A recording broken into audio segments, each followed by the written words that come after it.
পংকজ নেকি? মই Karbi student association Diphu district কমিটিৰ ভাইচ প্ৰেচিডেণ্ট কৈছিলোঁ। বস্তুটো মানে এনেকৈ আৰু না, আপোনালোকেতো আজিতো দোকানটো খুলিছে যে, অলৰেডি একবাৰ নে দুইবাৰ আমাৰ সংগঠনৰ লগত একজন দুজনৰ কথা পতা হৈছে বুলি আমি শুনিছে, মিটিং কৰিছে। এইটো আপুনি জানিব।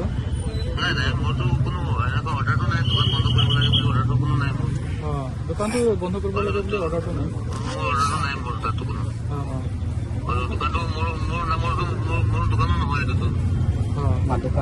কাৰ দোকান হয়? মোৰ দেউতাৰ দোকান হয়। দেউতাৰ বেলেগ বেলেগ আছে না, আমি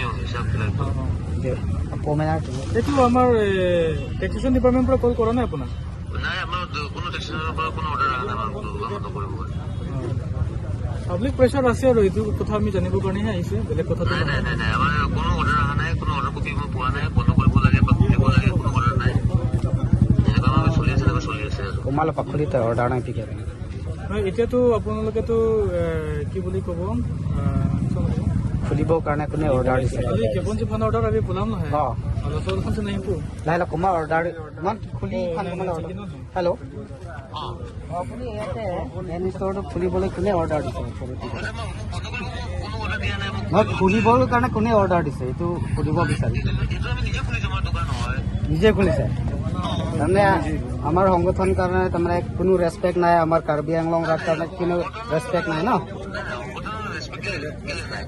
এইটো কাৰণেতো কৈছে, আপুনিতো কৈছে কাৰো কাৰণে নুসুধাকে আপুনি দোকানটো খুলিছে, হয় নে নহয়? কোনো অথৰিটিৰ পৰাতো আপোনাৰ অৰ্ডাৰ দিয়া নাই।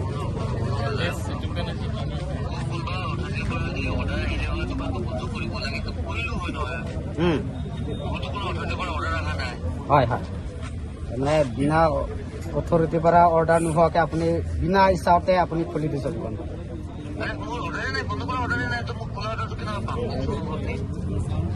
কোনো অৰ্ডাৰ নোপোৱাকে আপুনি আপোনাৰ ইচ্ছামতে খুলিছে না দোকানটো,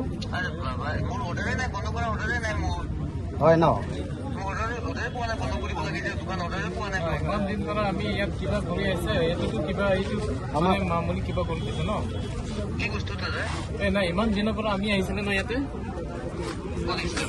নাই, আপোনাৰ দোকানত আমি বন্ধ কৰিব আহিছিলো ন এদিনা। আপুনিও আছে, লিপচং চাৰ্কিটা আছে, আমাৰ আন্তং চাৰ্কিটা আছে।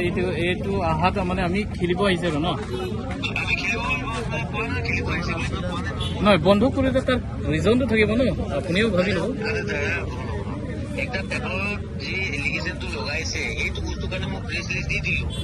আপোনাৰ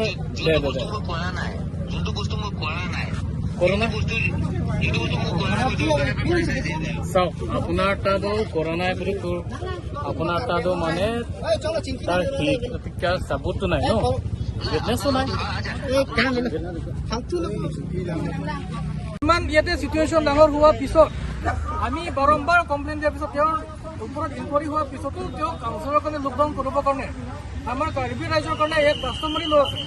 ইণ্ডিয়ান কনষ্টিটিউশ্যনৰ 6 শিডিউল ক'লে মিনি কনষ্টিটিউশ্যনৰ আণ্ডাৰত আমাৰ কাষ্টমাৰী ল' আছে। কাষ্টমাৰী ল' মতে নোযোৱালৈকেতো আমিতো ইয়াত আমি হিলাই আমি নিহিলো। লাগিলে আমাৰ কাৰণে এৰেষ্ট কৰক, আমি ৰেডি আছো জেলৰ যাবৰ কাৰণে, আমি একো আপত্তি নাই। এইটো আমাৰ চিধা কথা কাৰ্বি আংলং অট'নমাছ কাউন্সিল কাৰণে আৰু পংকজেন কাৰণে। তেওঁ আমাৰ কাৰণে চেলেঞ্জ কৰি আছে, কৰিব দিয়ক। কিন্তু আমাৰ কাৰ্বি ছাত্ৰ সন্থাৰ ফালৰ পৰাতো যদি তেওঁ এনেকৈ যদি চিটুৱেশ্যন ক্ৰিয়েট কৰিব বিচাৰে, কাৰ্বি আংলঙৰ মাজত যদি তেওঁ গৰম হাৱা আনিব বিচাৰে গ'লে সেইটো তেওঁৰ মৰ্জি। কিন্তু আমি ইয়াতে কম্প্ৰমাইজ কৰিব আমি অহা নাই, কাজিয়া কৰিব আমি অহা নাই। আৰু আমি শুনা কথা যোৱা দিনত এজন দুজন ছ'চিয়েল এক্টিভিষ্ট বুলি কোৱা এজন দুজন মানুহ, এই হাৰামজাত মানুহবিলাক কাৰণেহে যে ইয়াত তেওঁলোকে আলোচনা কৰি কিনি তেওঁলোকে দোকান খুলিব অথৰিটি দিছে বুলি আমি শুনিব পাইছোঁ। যদি সেইটো মতে যদি তেওঁলোকে দোকান খুলিছে গ'লে সেইটো কাৰ্বি ৰাইজৰ কাৰণে কোন লিডাৰবিলাকৰ নামটো মই নকওঁ, কিন্তু অহা দিনত এইবিলাক লিডাৰ কোন হয় কাৰ্বি আংলং ৰাইজে গম পাব আৰু ইয়াতে কাৰ্বি আংলং ৰাইজে তেওঁলোকৰ কাৰণে বিচাৰ কৰিব। সেইটো আমাৰ কথা। সেইদিনা সি ক্লেৰিফিকেশ্যন দিছে কি চৰি খুজিছে কি আমি মানে সৰু বুলি, এতিয়া আপোনাক কিবা ছেটিছফাই হোৱা নাই? ছেটিছফাই হোৱা কথা নহয়, তেওঁ ক্লেৰিফিকেশ্যন দিছে। কিন্তু ইয়াত তেওঁ ক্লেৰিফিকেশ্যন যোনটো তেওঁ প্ৰেছমিট দিছে, প্ৰেছমিটত তেওঁ কৈছে যে মোৰ কাৰণে এলিগেশ্যন দিয়া হৈছে বুলি তেওঁ কৈছে। সেইটো আমাৰ কাৰ্বি আংলং আৰু আমাৰ কিমান ছ'চিয়েল অৰ্গেনাইজেশ্যনৰ পৰা ধৰি কিনি আমাৰ ষ্টুডেণ্ট অৰ্গেনাইজেশ্যনবিলাক কাৰণে তেওঁ ব্লেম কৰিছে যে তেওঁৰ কাৰণে আমি কিবা এটা এলিগেশ্যন আনিছোঁ বুলি কৈছে। তেওঁ ভুল স্বীকাৰ কৰা নাই এতিয়ালৈকে। প্ৰথম কথা, তেওঁৰ ওপৰত আমি একো এলিগেশ্যন অনা নাই। তেওঁ কোটি কোটি টকা কাৰ্বি আংলং ডমাছ কনচাৰ্ট টকা তেওঁ কৰাপশ্যন কৰিছে। মোৰ লগত প্ৰপাৰ RTI ডকুমেণ্ট আছে, সেইটো মই মিছা কথা কোৱা নহয়। আজিৰ দিনত এইটো কাগজ এটা দুটা কাগজ গোটেই ৰাইজে দেখিছে, সেইটো এটা স্পষ্ট কথা। আৰু যোৱা দিনত তেওঁ মানুহ পঠাই কিনি সেইটো বন্ধ কৰাইছে, সেইটো এটা কথা। যোৱা দিনতে আমাৰ জইণ্ট ডাইৰেক্টৰ হেল্থ এণ্ড ৱেলফেয়াৰৰ পৰা আমাৰ বৰসিং ছাৰে যোনটো আমাৰ কাৰণে যোনটো প্ৰেছ ৰিলিজ দিছে, তাত যোনটো লিখিছে তেওঁলোকে এনিভেশ্যন বুলি লিখিছে। এনিভেশ্যন সেইটো নহয়, অফিচ চাফা কৰাও নহয়, কাহিনীটো বেলেগ আছে। যোৱা দিনতো মই এইটো কথাটো পাব্লিকৰ ওচৰত মই আনিছোঁ, আৰু সেইটো মাফ খোজা পিছতো যে আমি মাফ কৰিম সেইটো নহয়। আজিৰ দিনত যদি কোনোবা কাৰ্বি আংলং কাউন্সিলৰ পৰা কোনোবা ডাঙৰ আছে নেকি? আজিৰ দিনত পংকজেন কৰিছে, কালি দিনতে কোনোবা বেলেগ মাৰোৱাৰী কৰিব কি? মাফ খুজিলে যদি আমি মাফ কৰি কিনে যদি তেওঁ মানে আগৰ নিচিনা যদি আমি থাকিব তেওঁ ক'লে সেইটোতো নহ'ব, চলিউশ্যন নহয়। আজি তেওঁ কৰিছে বেলেগ দিনা কোনোবা বেলেগে কৰিব, আমি কি বাৰে বাৰে মাফ কৰিবৰ কাৰণে আমি কোন হয়? আমি ইয়াত মাফ কৰিব আমি অহা নাই, আৰু আমি ইয়াত কাৰোবাৰ কাৰণে বিচাৰ কৰিব আমি অহা নাই। কিন্তু এতিয়া কাৰ্বি আংলং ডমাছ কাউন্সিল আছে, কাউন্সিলৰ মতে চলিব লাগে, কাউন্সিলৰ ওপৰত কোনো নহয়।